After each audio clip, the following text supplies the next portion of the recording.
Hello students, this problem tests our understanding of how frictional forces behave.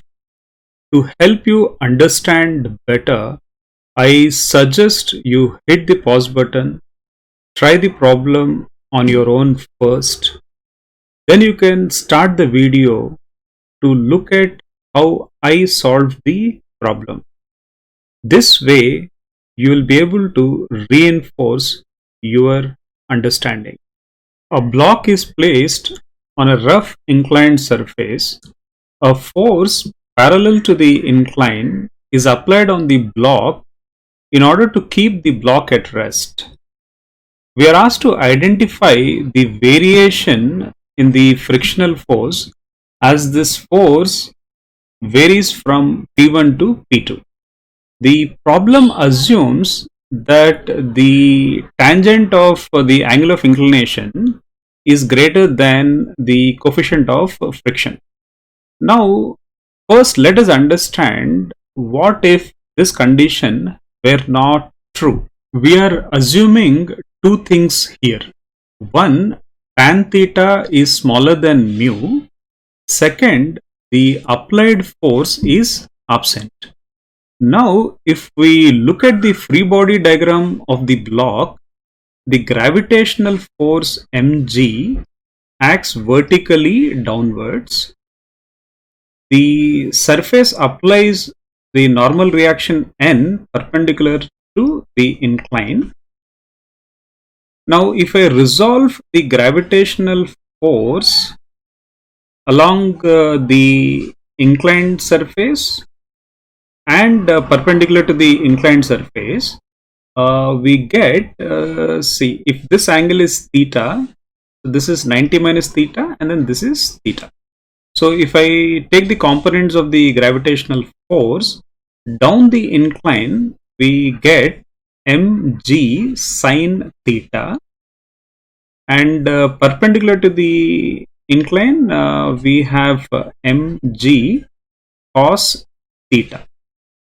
Now, because the block has no acceleration perpendicular to the incline, the net force is zero. So that means the normal reaction is clearly mg cos theta. Now, for a moment, if I assume that there is no friction between the block and the inclined surface, mg sin theta will take the block downwards. But there is roughness, so the surface would apply a frictional force F in the upward direction. The maximum value of this frictional force, as we know, is mu times normal, which is mu times mg cos theta. Now, if I pretend that mg sin theta down the incline is smaller than the maximum possible friction, which is mu mg cos theta, then the block will be at rest. In such a case, there is no need to apply any external force in order to keep the block at rest. Now, this condition in such a case translates to tan theta being smaller than mu. So for this reason, the problem says that tan theta is actually greater than mu. Now, one small thing here before we continue with the actual problem. Now, in this scenario, because the block is at rest, the surface will apply a frictional force which matches the applied force down the incline. So the value of frictional force here is mg sin theta. Now, if I take the applied force to be P1, which is mg sin theta minus mu mg cos theta. Now, the problem says any vector pointing upwards must be taken with a positive sign. Let us take this P1, and then if I imagine that it is made up of two force components, mg sine theta and minus mu mg cos theta, I can represent them with two force vectors. So let's say F1 represents mg sine theta in the upward direction. So I can have a vector pointing upwards, and then this is F1. Now, if I take the other component, I can use F2 to represent it. Because the value is negative here, I can show this down the incline with a force vector like this. So F2. So F2 has magnitude mu mg cos theta. Because it is negative, I am showing it with an arrow pointing down. Okay, so if you look at the free body diagram, F1 is balanced by mg sine theta. So in order to keep the block at rest, the surface has to apply a frictional force in the upward direction which matches the magnitude of F2. So here clearly the surface will apply a frictional force that is equal to mu mg cos theta.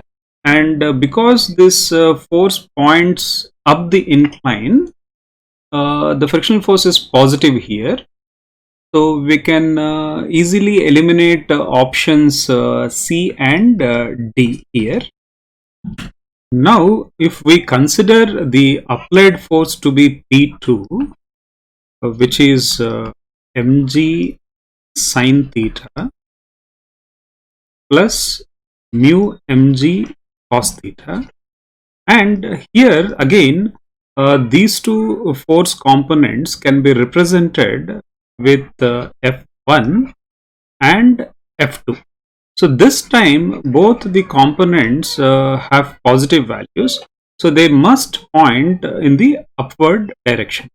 So F1 points in the upward direction, and then it balances mg sine theta, and F2 also points upwards. So for the block to be at rest, the friction this time should point in the downward direction, and at the same time it should match the value of F2. So the friction force here will be mu mg cos theta. Because it points in the downward direction, so we are supposed to take it with a negative sign. So in that case, option A is correct. We can ignore option B. But again, we could have arrived at this option very quickly, but we want to really understand the problem here. So what is really happening? The applied force is going from P1 to P2. So in between, if you notice, the applied force will attain a value mg sine theta. So in that case, only F1 can actually balance mg sine theta, and there is no need for the surface to apply any frictional force to keep the block at rest. Okay, so the friction goes from having a positive value to a negative value, and then because it is let's say linear, I think we can take it to be a straight line as shown in option A.